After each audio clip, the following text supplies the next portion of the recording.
নমস্কার, ভালো আছেন সবাই? আপনারা তো সবাই কামারপুকুর, জয়রামবাটি, দেড়গ্রাম এসেছেন। কখনো কি আপনারা গেছেন রামকৃষ্ণদেবের বোনের বাড়ি? হুগলি জেলার আরামবাগ মহকুমার একটি অত্যন্ত প্রাচীন গ্রাম গৌরহাটি। আরামবাগ থেকে বন্দর যাওয়ার পথে ধরে এগিয়ে গেলে 13 কিমি দূরে এই গ্রামের অবস্থান।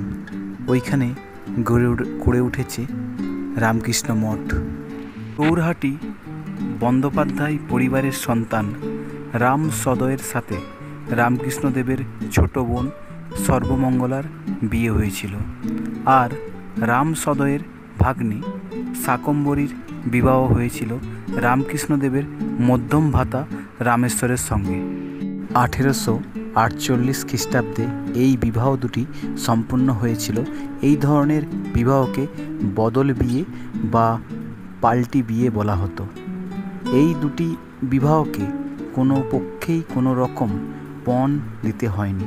এই দুটি বিবাহ সম্পন্ন হওয়ার বেশ কিছুদিন পর শ্রী শ্রী ঠাকুর গৌরহাটিতে সর্বমঙ্গলার শ্বশুরবাড়িতে এসেছিলেন।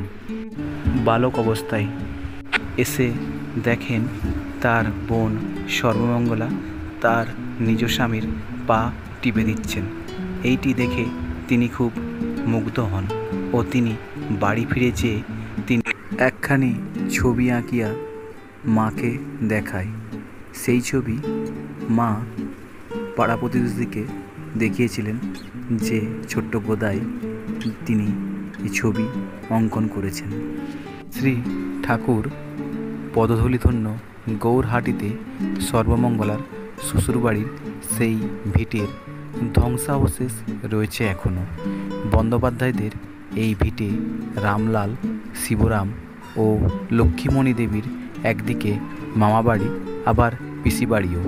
রামলাল লক্ষ্মীমণি দেবীর এবং শিবরাম প্রায়শই শাকম্ভরী দেবীর সঙ্গে মাতুলালে যেতেন।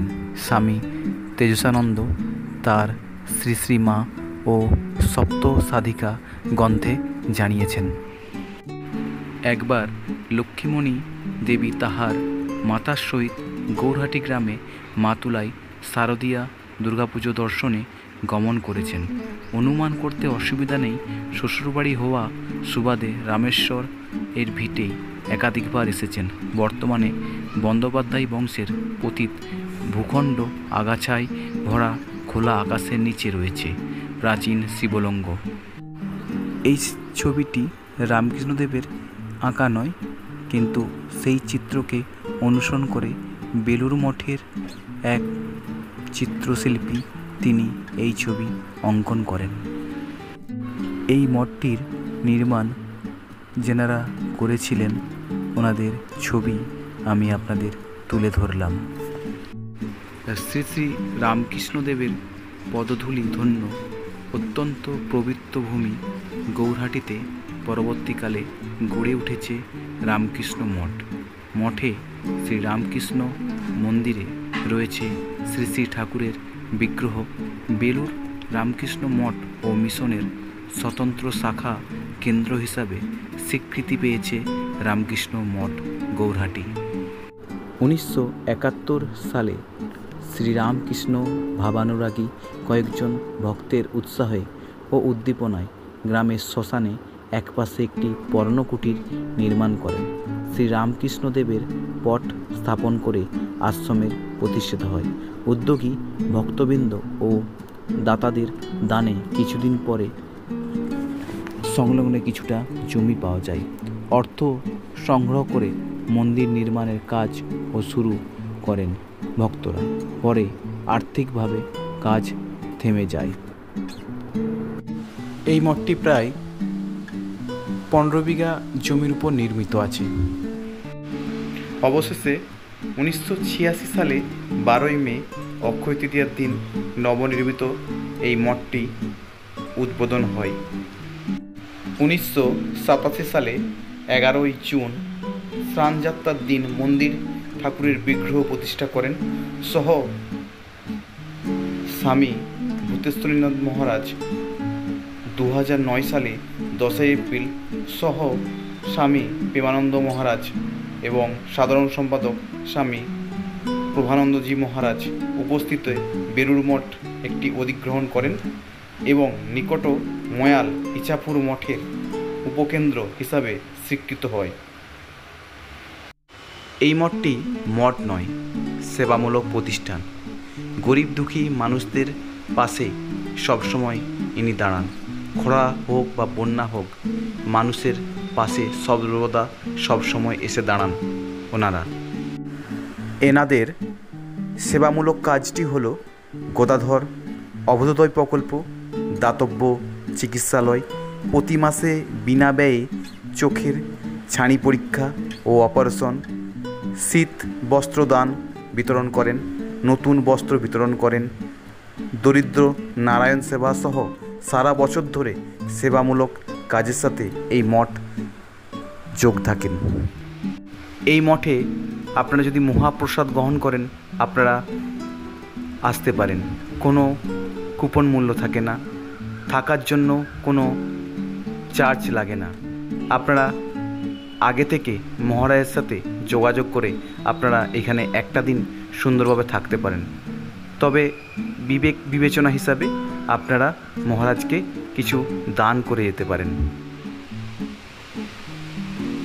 বর্তমান মহারাজ যিনি এই মঠটিকে চালান, ওনার নাম স্বামী প্রাণারামানন্দ মহারাজ। ওনার নাম্বার আমি ডেসক্রিপশন বক্সে আমি লিখে দেব, আপনারা ওনার সাথে যোগাযোগ করতে পারেন। ওনার যে ব্যবহার, যে আন্তরিকতা, আপনারা ফোন করলেই আপনারা বুঝতে পারবেন। এই মঠটিতে সর্ববর্ণের হিন্দু, মুসলিম, খ্রিস্টান সমস্ত বর্ণের মানুষের ছেলেমেয়েরা এখানে এসে পড়াশুনো করে ও সমস্ত ধর্মের মানুষেরা এখানে চিকিৎসা পান।